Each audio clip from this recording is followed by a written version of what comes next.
Muy bien, pues muchas gracias a todos por conectarse, por estar aquí con nosotros acompañándonos en este panel. Este panel está titulado La omnicanalidad centrada en el paciente y cómo ayudamos al paciente a mejorar su adherencia a tratamiento a través de diferentes mecanismos, esquemas, tecnologías, ¿no? La realidad es que COVID dejó de ver la necesidad de que todos los actores de salud tuvieran una comunicación mucho más efectiva, incluso cambiar los modelos de comunicación hacia el paciente. Y bueno, realmente enfocarse en el paciente en torno a su enfermedad y ayudarle al paciente ahora, cómo le ayudamos uno a conocer su enfermedad, saber cómo vivirla, pero también cómo lograr que logre adherencia el paciente a su tratamiento, ¿no?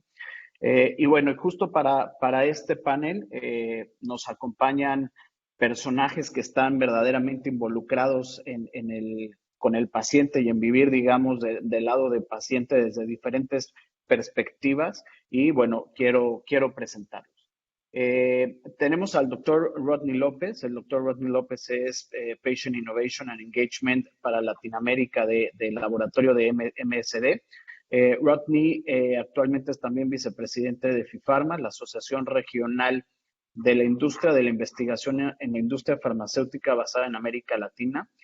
Rodney a lo largo de su carrera se ha centrado en la industria farmacéutica y asuntos de salud pública como la reforma regulatoria y de atención de la salud, el valor de innovación para la salud, asociaciones público-privadas, acceso a medicamentos y esfuerzos contra la falsificación y desarrollando y ejecutando estrategias para promover la innovación farmacéutica y una mayor inversión en salud pública.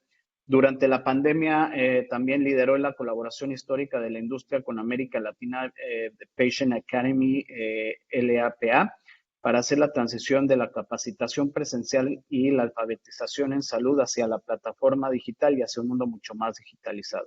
Rodney trabaja con grupos de pacientes para profundizar la comprensión de su experiencia con la enfermedad y la navegación por los sistemas de salud en América Latina y otros actores del ecosistema. Y bueno, Rodney es doctor, es médico en medicina, es doctor en medicina, perdón, en 1992 de la Universidad Autónoma de Santo Domingo en República Dominicana. Muchísimas gracias, Rodney, por estar aquí, por acompañarnos. Tenemos también a Vicente Malonda. Vicente es fundador de Principio Activa. Vicente, bueno, es farmacéutico fundador de Principio Activa, agencia de marketing enfocado al ecosistema sanitario y de startups justamente en salud. Y bueno, también es profesor en el Máster de Gestión de Salud Digital para la asignatura de Marketing Digital aplicado a sistemas de e-salud del Online Business School de Barcelona. Muchas gracias, Vicente, por acompañarnos. Y por último, y no menos importante, la doctora Ana Paula León, Deputy Director de la Universidad del Paciente y la Familia, UPF por sus siglas. Y bueno, Ana Paula es médico con maestría en psico-oncología. Ha participado en la coordinación de seminarios y programas educativos para profesionales de la salud, pacientes y cuidadores. Ha sido líder de varios proyectos de salud relacionados con pacientes familiares afectados por una enfermedad crónica y compleja. Ha participado también en actividades académicas, mesas redondas, presentaciones médicas y científicas de enfermedades crónico-degenerativas y además ocupó el cargo de director editorial en Spring Healthcare en la preparación de manuscritos científicos para su publicación. Actualmente la mayor parte de sus actividades se centra en la gestión de proyectos de defensa del paciente como defensora científica y es subdirectora de la Universidad del Paciente y la Familia. Muchísimas gracias por acompañarnos, doctora Ana Paula. Y bueno, sin más preámbulo, me encantaría ya entrar al panel. Nos espera un panel con preguntas bastante interesantes, donde, bueno, desde diferentes perspectivas, desde el tema más del hospital, del paciente, un tema más hacia digamos, hacia la industria farmacéutica y, por supuesto, una startup como la de Vicente, donde está muy enfocada en el paciente y en la comunicación del paciente. Estoy seguro que vamos a tener una mesa muy, muy rica, ¿no? Y bueno, quiero empezar con la primera pregunta. Y bueno, la primera pregunta es ¿cómo podemos desde la digitalización obligada, me refiero a que COVID nos obligó meternos en un mundo digital que pues antes no estaba tan explorado, un poco rezagado en la industria de salud, cómo podemos desde la digitalización obligada comenzar la integración de un ecosistema como tal, ¿no? Y este va a ser el marco completamente que nos va a ir llevando a la conversación. Ana Paula, si quieres tú empezar, con todo gusto te escuchamos. Muchísimas gracias, Alex, por tu generosa introducción y un placer estar con Rodney y con Vicente en este panel. Me va a encantar escucharlos a ellos también. Bueno, con respecto a tu pregunta de cómo podemos desde la digitalización obligada comenzar la integración del ecosistema de salud, voy a ser muy puntual porque sé que el tiempo es acotado, pero tomando como base dos ideas fundamentales que me parecen relevantes. Uno es, bueno, desde la perspectiva de pacientes, desde la perspectiva de la comunidad de los grupos de pacientes, tomando como contexto los nuevos patrones epidemiológicos que viran hacia el aumento en la incidencia y prevalencia de las enfermedades crónicas en la pirámide poblacional, vamos para las enfermedades crónicas, y el abordaje hacia la transformación de un modelo que pueda hacer frente al reto tan grande de sostenibilidad del sistema de salud, hace efectivamente que la digitalización sea una necesidad emergente que debe de considerarse, como tú bien dices, en tiempo y forma. Tu pregunta es amplia, pero bueno, yo creo que a manera reflexiva en cómo podemos desde la digitalización integrar los sistemas de salud, definitivamente creo que esta debe de ser una colaboración en el plano mundial, o sea, debe ser en todo el globo terráqueo, en donde se tienen que alinear a los países y las partes interesadas para abordar justamente estos desafíos y estas oportunidades comunes. Va a ser fundamental la transferencia de conocimientos en digitalización de un país más avanzado a otro que quizás aún está todavía en crecimiento, y esa transferencia va a ser clave para que otros países con ingresos medianos y bajos no se queden rezagados, porque sabemos que en la comunidad de pacientes, los países que están que tienen ingresos medianos y bajos, están posicionados con un desarrollo tecnológico intermedio y bajo. Y se ha visto a través de las publicaciones y la evidencia que los pacientes o la comunidad de pacientes están mucho más familiarizados con las redes sociales que con otras tecnologías artificiales. Entonces, creo que se debe de crear una estrategia mundial y después que se permee una estrategia nacional para facilitar esta participación sistémica y que todas las partes interesadas participen, instituciones, responsables políticos, profesionales de atención sanitaria y fundamentalmente la comunidad de pacientes. Asegurar que esto cuente con las estrategias será vital antes de integrarlo en el ecosistema. Entonces yo creo que tenemos un gran reto al frente y sobre todo en los países de medianos y bajos ingresos. Muchísimas gracias, Ana Paula. Rodney, ¿tú cómo ves este tema de integración obligada a los ecosistemas de salud? Bueno, muy buenas tardes. Muchísimas gracias por la oportunidad de compartir con ustedes y gracias Ana y Vicente por el gusto de compartir también en esta mesa redonda. Solo quería aclarar antes de entrar que mi rol en FIFARMA es como co-líder de lo que llamamos la iniciativa de pacientes de FIFARMA, que creo que era oportuno dejar en el récord. Ahora, yéndome a la pregunta, yo estoy completamente de acuerdo con Ana Paula que se va a requerir de un abordaje global que tiene que empezar por lo local. Y para empezar por lo local, yo quiero proponer 4 ejes para ese abordaje local. Primero, la disponibilidad de datos para garantizar la portabilidad de la información y la movilidad del paciente. Es decir, el paciente debía tener acceso a su información, no importa dónde se encuentre. Y ese es un elemento vital para empezar. El gran reto de eso va a ser la privacidad. ¿Cómo manejar esto de manera que los datos se encuentren de manera segura y que la privacidad del paciente esté garantizada? En segundo lugar, la regulación. Curiosamente, la regulación siempre sigue al uso de la tecnología, no al revés. No viene la regulación primero y el uso de la tecnología después. Entonces, tenemos que asegurarnos de que haya una regulación que permita y proteja al paciente, la relación médico-paciente, la relación del paciente con el sistema y los servicios que el paciente recibe en el sistema. Tercero, para eso se necesita liderazgo. Es decir, nosotros no vamos a lograr la portabilidad, movilidad, con la privacidad necesaria en un contexto de una regulación que favorezca y motive el uso del sistema si no hay un liderazgo político que entienda que debemos ir hacia allá. Y para hacer todo eso, debemos hacerlo pensando siempre en el paciente primero, entendiendo su experiencia en el sistema y qué elementos de esa experiencia deben mejorar. Dije que eran 4 ejes, así que el último es el rol del sector privado. Yo creo que hay una gran oportunidad aquí donde el sector privado puede liderar y puede ser como una especie de eje en la rueda que integre y traiga a todos los actores a participar. No debemos ver esto como un asunto de la comunidad de pacientes o del sector público en el cuidado de la salud, sino de todos los actores en el sistema interactuando y avanzando. Gracias. Perfecto, muy interesante, Rodney. Vicente, desde tu perspectiva, ¿cómo ves este punto específico? Pues, bueno, primero de todo, tengo que decir que estoy muy de acuerdo con Rodney y con Ana y que ya nada más empezar estoy viendo que sí, es muy enriquecedor estar aquí y tener una perspectiva tan amplia. Y ellos han hablado de lo macro, que sin duda es un desafío que afecta a todos y todos deben tener un poco las mismas herramientas. Y a mí me gustaría llevar todo esto a lo micro, porque es cuando actuamos localmente y como organizaciones, sean pequeñas, medianas o grandes, como se llegan los cambios.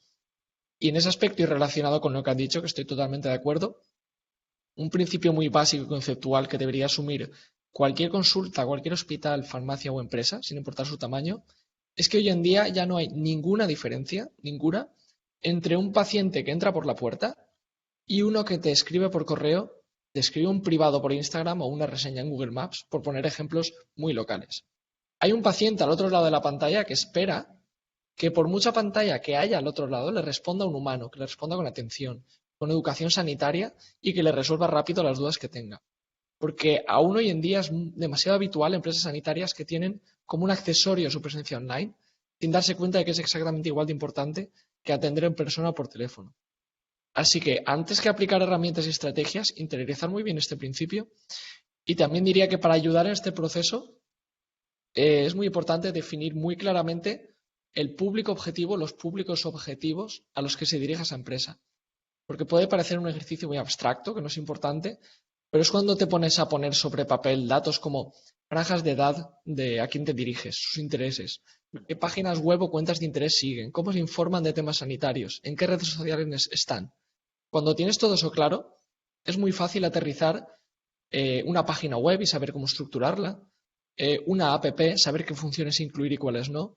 Todo esto pasando por conocer muy bien a quién te diriges. Y por último, yo añadiría, por complementar esto de cómo ayudar a un nivel local, a las instituciones sanitarias, que todos los miembros de la organización conozcan muy bien estos canales online que hay, las vías de comunicación digital que hay abiertas y que sepan informar a los usuarios que existen y cómo se manejan.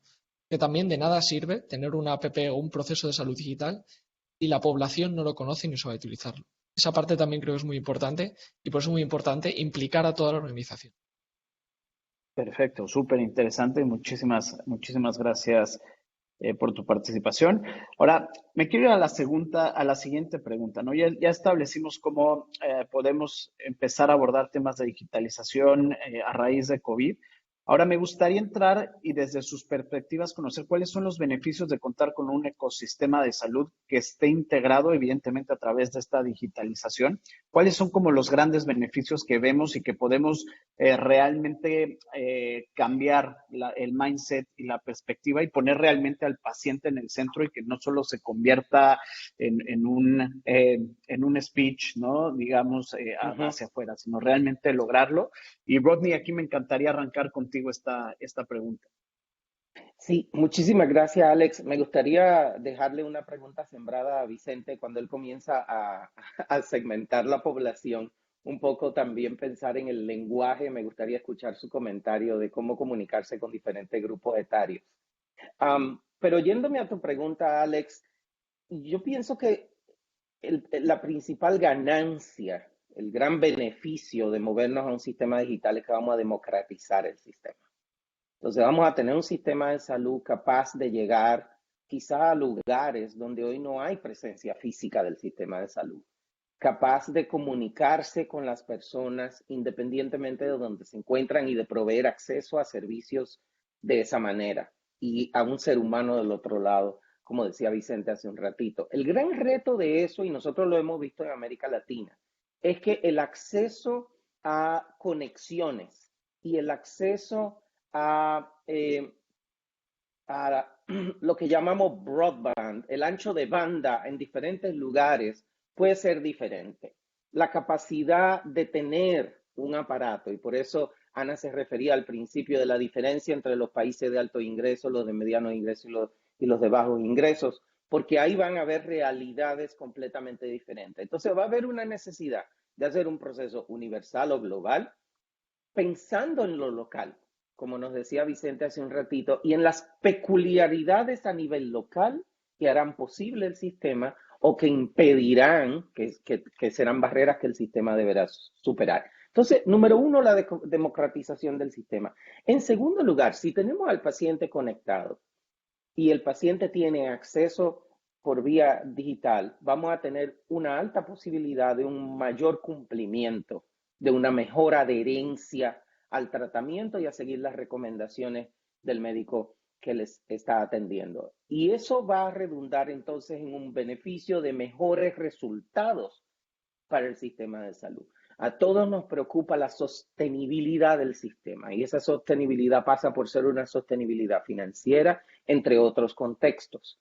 Para eso, nosotros necesitamos que el paciente cumpla con su tratamiento y podamos evitar las complicaciones que sabemos todos son los eventos más costosos dentro del sistema. Democratización, buena adherencia. Y por último, yo agregaría que hay un beneficio para la investigación. Hay un beneficio para la investigación porque vamos a tener a un paciente más integrado, con un mejor alfabetismo en salud como un resultado de su interacción con el sistema y con una mayor inclinación a un interés por temas innovadores, incluyendo la potencial participación en estudios clínicos y en ese contexto mencionar el uso de aparatos de seguimiento para la ejecución de los estudios clínicos. Entonces hay varias aristas en las que podemos ver esa interacción. Perfecto, muy interesante, Vicente. Vale, en este aspecto, como ha dicho Rodney, sí que es verdad que está Internet muy democratizado. El acceso a Internet es amplio incluso en países de vías de desarrollo, aunque sí que es verdad que la tecnología, la amplitud de ancho de banda y esas limitaciones puede ser una barrera. Pero lo que está claro es que en cualquier parte del mundo el proceso de compra o el proceso de empezar a informarse del tema que sea, y eso incluye la salud, empieza por Internet. Hay datos del Instituto Nacional de Estadística que dicen que el 72% de internautas buscan información sanitaria online antes de pedir cualquier consulta, pedir cualquier producto. Entonces, sabiendo que una franja tan amplia de la población está buscando información sanitaria a nivel online, va a ser beneficioso para toda la industria sanitaria el hecho de ser capaces de estar ahí y además en el formato que pide la gente. Una de las preguntas que decía Rodney, que también es muy interesante, que es la de cómo llegar a esas distintas franjas de edad, a esas distintas generaciones que hay. Por eso insistía tanto en lo de conocer muy bien al público objetivo. Hay generaciones que prefieren unos canales u otros, hay gente que prefiere consultar directamente en Google y que le aparezca un artículo. Entonces ahí es muy interesante que las empresas sanitarias sepan y sus búsquedas de sus servicios o productos pasan por ahí. Y hay otra generación que, por ejemplo, prefiere seguir cuentas en Instagram o cuentas en Twitter de gente, divulgadores sanitarios, donde comparte información de ese tipo. Entonces, en el momento en que tú tienes claro dónde está tu público objetivo y cómo buscan información, a partir de ahí, si eres capaz de seguir ese rastro y generar ese contenido sanitario, va a ser muy fácil para las empresas sanitarias llegar a la población. El beneficio que van a conseguir, entendiendo esto, yo lo resumiría a que cuanto más ayudes al paciente a ponérselo fácil, a llegar a la información sanitaria que él busca, más fácil lo va a tener la institución o empresa sanitaria para tener más pacientes, para abarcar más contenido sanitario de sus áreas terapéuticas. En definitiva, va a ser mejor para todos, pero empezando por ellos mismos. Sí, estoy completamente de acuerdo contigo y sumaría el tema del empoderamiento del paciente gracias al acceso a esta información y ahora como el paciente incluso es el que a veces reta incluso al profesional sanitario, ¿no? Entonces tenemos todo un cambio aquí de paradigma y de mindset. Doctora Ana Paula, su punto de vista. Pues bueno, yo quiero como puntualizar en, como bien dice la Organización Mundial de la Salud cuando presentó su plan de estrategia mundial sobre la salud digital para el 2015, para el 2025, las tecnologías digitales van a ser determinantes en el futuro de la salud mundial. O sea, ya las están marcando la Organización Mundial de la Salud como determinantes. Y por mencionar algunos de los beneficios que ya también mencionó Rodney y Vicente, yo creo que este tipo de digitalización o transformación digital van a mejorar evidentemente los resultados sanitarios porque se va a tener una herramienta que va a apoyar esa continuidad asistencial de los pacientes, como también mencionaba Vicente. Las famosas terapias digitales que se van a implementar.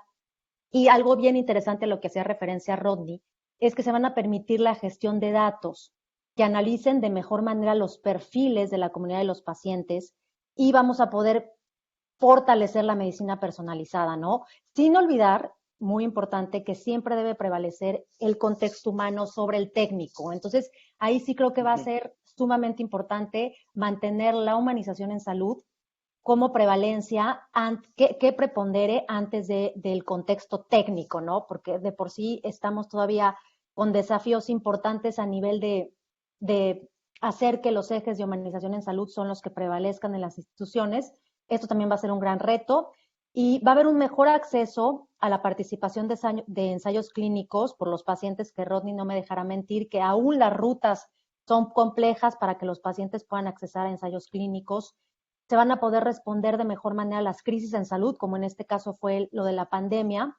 Y uno de los temas que, bueno, que a mí me apasiona y que creo que va a poder ser relevante y se va a poder transformar también es generar más herramientas para el autocuidado de los pacientes como método de prevención y que apoye los cambios de estilo de vida saludables. Entonces creo que el autocuidado y el que el paciente va a poder tomar las riendas y va a tener que empezar a ser protagonista de su propia salud va a ser fundamental para que puedan emigrar a estas transformaciones.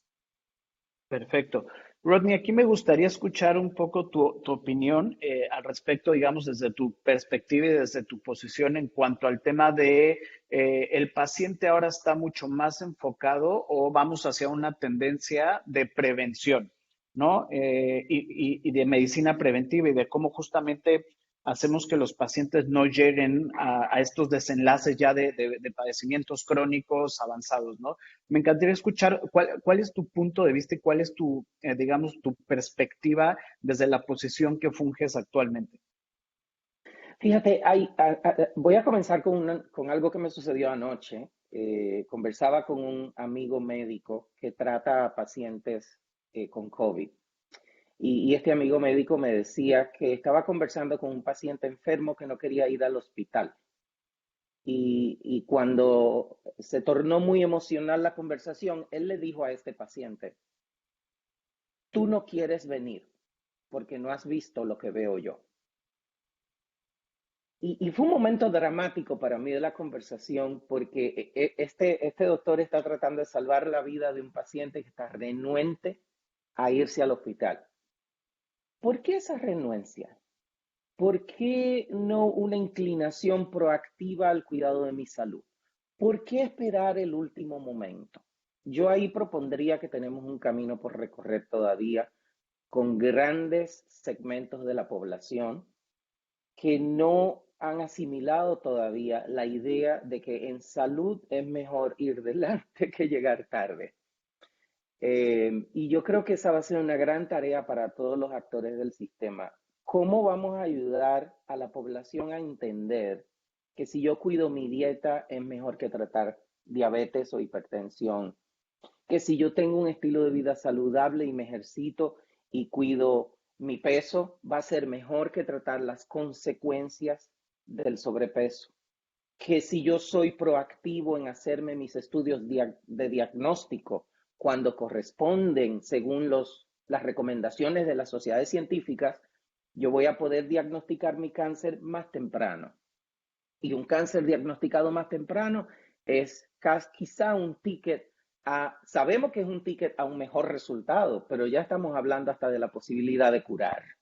Entonces, la ciencia ha avanzado de manera vertiginosa en los últimos años. La pregunta es, ¿cómo acercamos esa ciencia a los pacientes, pero cómo acercamos conocimientos sencillos? ¿Cómo avanzamos en la alfabetización de salud desde el punto de vista de que es mejor ponerme una vacuna que padecer la enfermedad? ¿Cómo eliminamos mitos que hay alrededor de muchos de estos temas, donde a veces nosotros del lado de la comunidad científica hacemos juicio de valor y atacamos al paciente sin sentarnos a entender de dónde viene el mito. Quizás si yo puedo entender de dónde viene el mito, mejoro la capacidad de comunicar. Entonces, yo creo que hay retos, y voy a referirme a lo que decía Ana hace un ratito. En todo lo que yo he comentado en este último minuto, he estado hablando de elementos humanos. Nosotros podemos tener toda la tecnología del mundo, pero si nos olvidamos de que somos seres humanos dentro de ese sistema y dejamos de tratarnos como tales, no vamos a lograr todo esto que Vicente, Ana y yo estamos conversando, que es muy bonito, que es un futuro promisorio, pero que pasa por recordarnos que somos humanos primero. Pero interesante, completamente de acuerdo contigo. Y creo que basarnos en las necesidades que pueden tener, digamos, en este caso los pacientes, creo que puede ser uno de los focos importantes para hacer un cambio, ¿no?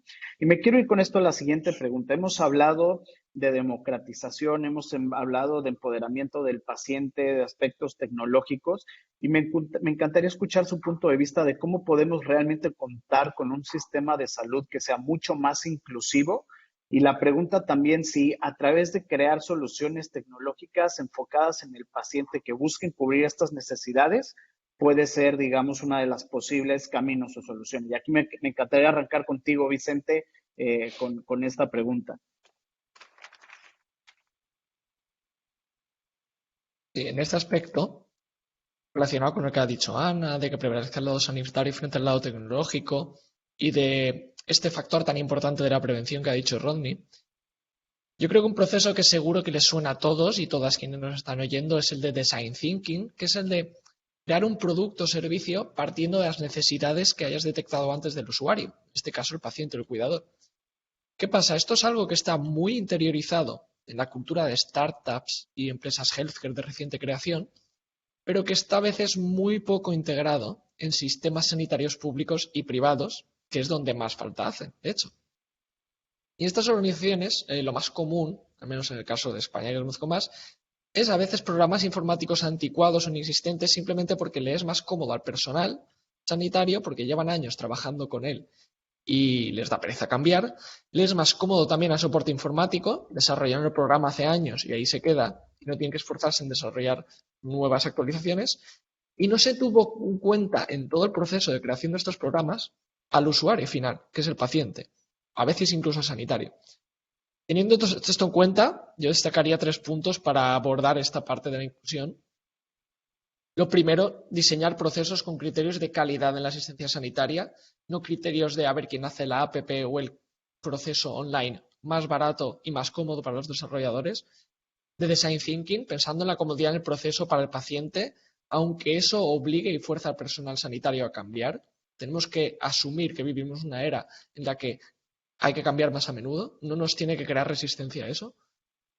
Y estar en esa fase de actualización, no dejar plataformas desarrolladas hace años y que nadie la actualiza. Una anécdota reciente que también me contaba un compañero de farmacia hospitalaria, me hablaba de que para añadir un diagnóstico a un paciente había necesitado 20 clics. Eso es algo impensable en cualquier startup y en cualquier empresa hoy en día. Es una muestra de cómo hay que cambiar. También la parte importante de enseñar y educar a los usuarios. La mayor parte de los usuarios de estas plataformas, de las plataformas de salud, son personas mayores, poco digitalizadas y de las que nadie se ha molestado en explicarles estos procesos. Son intuitivos para nosotros, pero no para una generación muy amplia y que es muy demandante de salud. Y para esto es imprescindible el paso que he mencionado antes de que toda la organización sepa dónde están estos canales digitales, que sepan explicarlos y saber también dónde está el público objetivo. También, por último, añadir la parte de cuidar el paciente, estar en contacto con él, incluso cuando no estás tratando, y ir a los canales en los que ellos están. Estábamos hablando de eso, de no olvidar el factor humano y de tener en cuenta que hay muchos pacientes en canales online, con sus espacios en foros, en canales de Telegram, en espacios de Twitter, de Instagram. Entonces, que sepan los sanitarios de las empresas que parte de la terapia que ellos van a dar es la prevención. Y la prevención empieza en los canales online. La prevención empieza explicando buenos hábitos, explicando la importancia de pruebas diagnósticas y de tratamientos. Ahí es una frontera que debe abordar sí o sí el sistema sanitario para ser más inclusivo. Súper interesante. Y creo que aquí yo sumaría el tema del patient journey, ¿no? O sea, realmente enfoquémonos este proceso de design thinking en el paciente y hagamos patient journeys que realmente cumplan aterrizados a la realidad, ¿no? La expectativa del paciente y que nos lleve a tener una mejor interacción. Completamente de acuerdo contigo. Ana Paula, digamos tu opinión en este punto. Bueno, me encantó lo que comentó Vicente sobre siempre hay que involucrar a los pacientes en cualquiera de las fases de los desarrollos de este contexto digital. Parte de nuestro lema en la Universidad del Paciente y la Familia es nada para los pacientes sin los pacientes, ¿no? Ellos tienen que estar involucrados desde el inicio de cualquier actividad, ¿no? Pero bueno, con respecto a tu pregunta, si hablamos de forma global, va a ser elemental, como yo les comentaba, esta transferencia de conocimientos para que sí puedan ser inclusivos estas tecnologías, porque sabemos que en los países desarrollados, en los próximos 10 años, como bien decía Rodney, este aceleramiento digital va a ser vertiginoso, va a ser aguerrido, va a ser feroz. Entonces, hay que apoyar también a los países que están en vías de desarrollo para que sí no se queden rezagados y puedan ellos también crear estrategias nacionales con respecto a la implementación del sistema de salud digital. Ahora, si hablamos en un contexto más acotado, como también decía Vicente, a nivel nacional y ya de acuerdo a cada país, sí definitivamente la salud digital va a ser una herramienta y va a ser un facilitador para mejorar los resultados de la atención médica, especialmente en las zonas rurales o remotas de los países en desarrollo, que tienen la mitad de las probabilidades de tener acceso a la atención versus sus contrapartes urbanas. La Organización Mundial de la Salud evidenció que se estima que para el año 2035 habrá un déficit global de aproximadamente 12.9 millones de profesionales de salud capacitados en todo el mundo. O sea, va a haber un déficit en el cuerpo laboral, en la fuerza laboral de atención sanitaria. Entonces ahí estamos viendo que sí o sí se tiene que implementar estrategias para hacer frente también a estos déficits en servicios y en profesionales. Y haciendo referencia a lo que también han estado comentando Vicente y Rodney, la educación de los pacientes en alfabetización sanitaria va a ser un elemento clave para que esto pueda realmente permear. Sabemos que solo de un 20 a un 30% en la consulta, durante la consulta médica, los pacientes solo comprenden del 20 al 30% de la información que les está comentando el médico. Del 20 al 30, lo cual es bastante bajo. Entonces, si esto lo extrapolamos a una tecnología que es todavía más compleja, que es la parte digital, sí hay que empezar por hacer una campaña de educación, de alfabetización digital en salud, para que el paciente sí pueda utilizar esta herramienta de manera segura y adecuada. Y no nos implique gestionar más barreras, ¿no? Completamente, y creo que también digo, al final este foro estamos hablando del paciente, ¿no? Pero creo que no podemos tampoco dejar hablar del profesional sanitario, incluso cómo empezamos a ayudar al profesional sanitario de cara al paciente para que incluso pueda tener mucho mayor inclusión en cuanto al lenguaje y conocimiento de cómo hablarle y cómo explicarle a un paciente su enfermedad, ¿no? Y creo que este es un punto que es súper interesante y súper importante. Doctor Rodney, ¿qué nos dice? Yo pienso que en este tema de la clase médica, y voy a hablar como médico ahora, y quizá a algún colega no le va a gustar lo que voy a decir, pero es muy típico que a los profesionales en cualquier sector de la vida productiva nos guste utilizar nuestras jergas. Eso nos distingue, nos convierte en clase, pero yo propondría que nos aleja de aquellos que servimos cuando utilizamos la jerga con la persona a la que servimos. Quizá está bien utilizar la jerga entre el grupo profesional, pero tenemos que entender cuál es la mejor manera de comunicarnos. Yo creo que eso es algo que las nuevas generaciones, y no estoy diciendo aquí que Vicente sea muy joven o yo muy viejo, yo creo que las nuevas generaciones están planteando el tema de manera correcta, cuando están retando a aquellos que recorrimos el camino un poquito antes, a entender que hay una manera, hay un lugar y hay una forma de comunicarnos que no es la tradicional. Entonces, yo creo que hay que buscar el espacio para pensar en eso. Y para poder entender eso, yo creo que el sistema en este proceso de digitalización va a tener que buscar maneras sistemáticas, es decir, continuas en el tiempo, de captar los resultados del sistema, porque mucho de lo que nosotros estamos discutiendo aquí al final del día es importante porque sabemos que tiene un impacto positivo en los resultados. Pero no solo los resultados del sistema, sino también la experiencia de los que viven en el sistema. Y a través de escuchar y responder a esa colección de datos, entonces nosotros vamos a poder avanzar en términos concretos con logros concretos. Entonces, yo pienso que todo este tema al final hay que entenderlo para que la autoridad sanitaria, el administrador de un sistema privado entienda cuál es el beneficio a través de los resultados y esos resultados incluyendo la experiencia del usuario. Perfecto, muy interesante, doctor Rodney. Y bueno, me encantaría entrar a la última pregunta que tenemos hoy y es, bueno, estamos hablando justamente del sistema, hablamos de democratización, hablamos de, incluso al principio por ahí hablamos de barreras que pudieran llegar de alguna manera a permitir que no haya como este crecimiento en un ecosistema mucho más digitalizado de salud, ¿no? Entonces, me encantaría escuchar su punto de vista en cuanto a barreras y en cuanto a regulación, que por ahí lo tocó el doctor Rodney al principio y me gustaría profundizar. Y bueno, me encantaría, básicamente, la pregunta como tal es, ¿cuáles son los aspectos claves para lograr el crecimiento? Y hablando de la regulación de este ecosistema de salud para garantizar la seguridad y la eficacia en ecosistemas que tenemos planeados end-to-end en esta gran ecosistema de salud como tal, ¿no? Y aquí, doctora Ana Paula, me encantaría arrancar esta pregunta contigo. Ay, pues es un tema sumamente interesante. Me encanta que los panelistas hayamos coincidido en muchísimos puntos.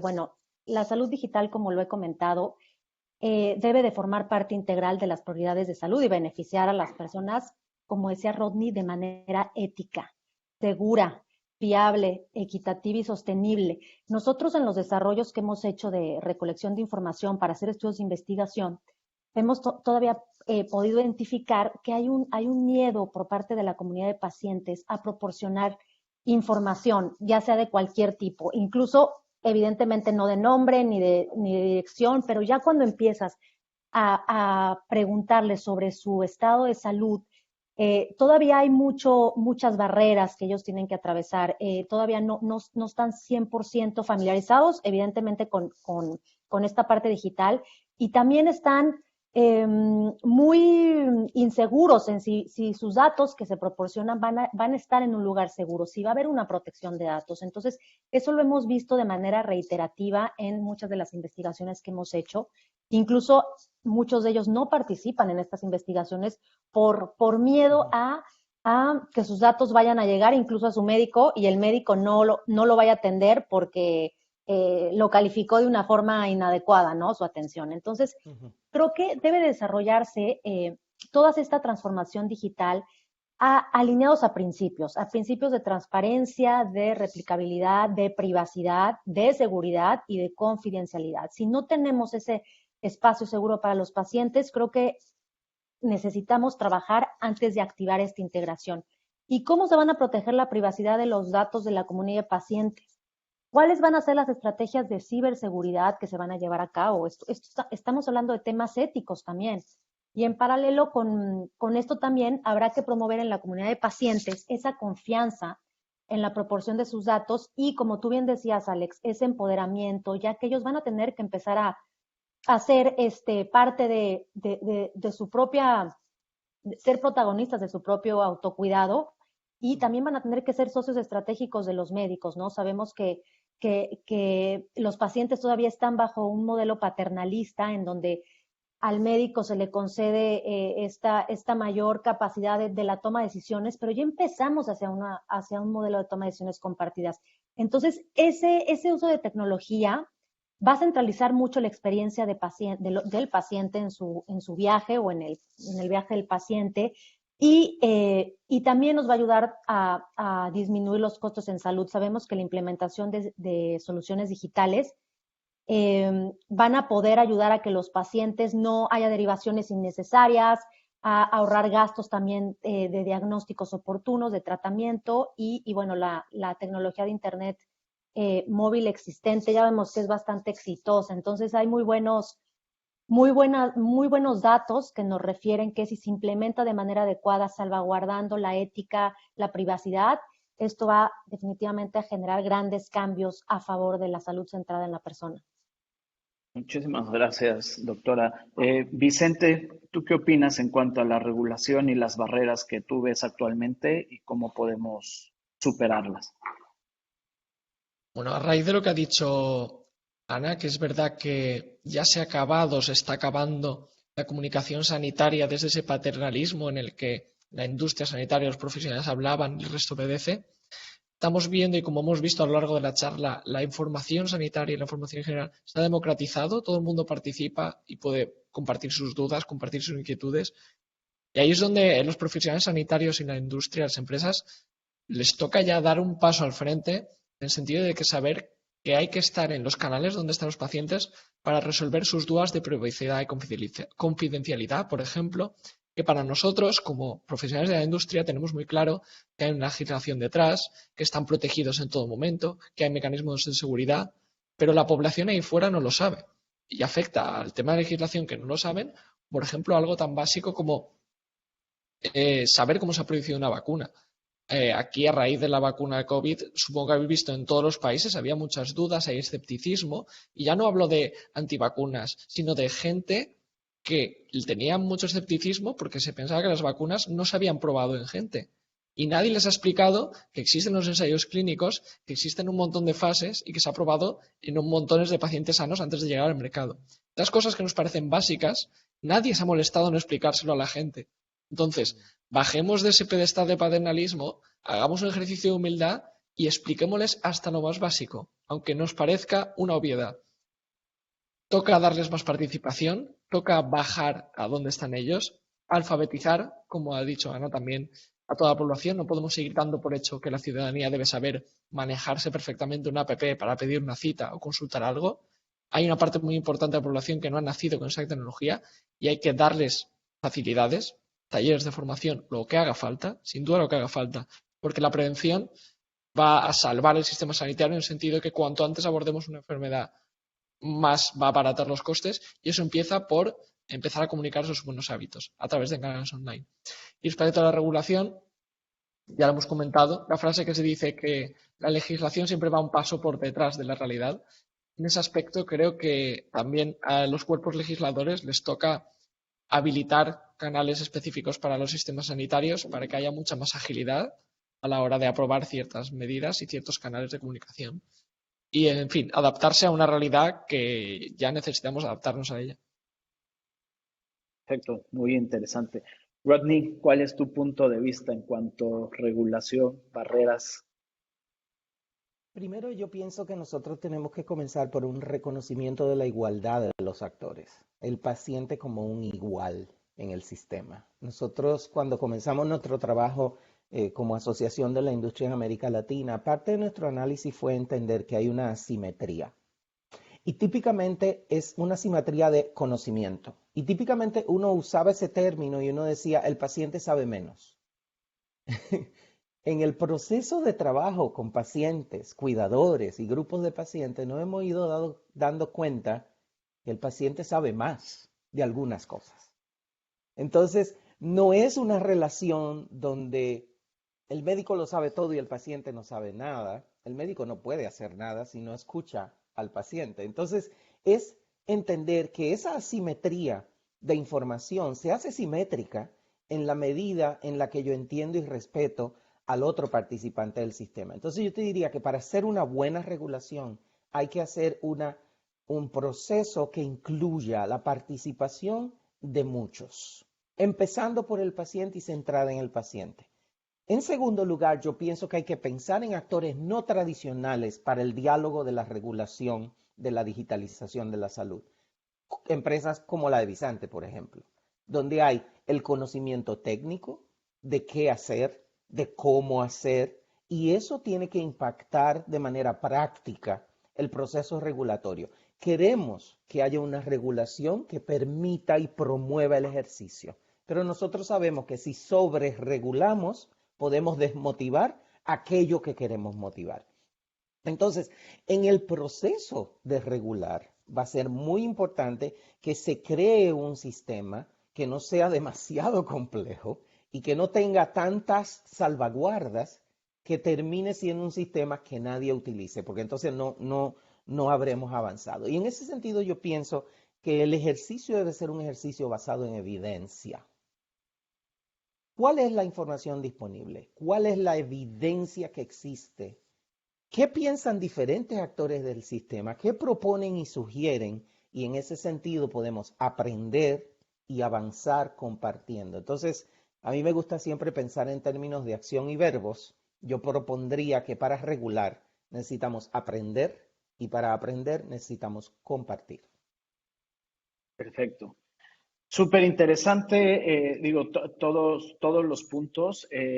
Yo me llevo de esta mesa el que ya estemos teniendo estos espacios para empezar a platicar y poner al centro al paciente verdaderamente, ¿no? Creo que ha sido una evolución que viene dándose en la industria de salud en general, desde los diferentes jugadores y desde las diferentes perspectivas, ¿no? Desde temas de, no sé, por ejemplo, la clínica, los hospitales, desde el tema de farmacéuticas, desde el tema de grupos de interés de pacientes, ¿no? Y ahora la verdad es que me emociona mucho ver cómo estamos ahora integrando conversaciones y evidentemente buscando que estas conversaciones empiecen a tener desenlaces a diferentes niveles, desde atención sanitaria, desde temas de regulación y legislación a nivel global y a nivel local, por supuesto, y cómo vamos avanzando en este sentido. Yo les quiero agradecer muchísimo, Ana, Vicente, Rodney, por su participación el día de hoy. Nos llevamos insights muy interesantes, nos llevamos mucho que reflexionar y pues bueno, agradecerles mucho su participación, agradecerle mucho también a todas las personas que se conectaron hoy en día para escucharnos. Y pues bueno, básicamente es eso. Muchas gracias a todos y que todos tengan muy, muy bonito día. Muchas gracias. Gracias, un placer. Gracias a todos. Ha sido un placer estar aquí. Muy interesante. Igualmente. Gracias, hasta luego.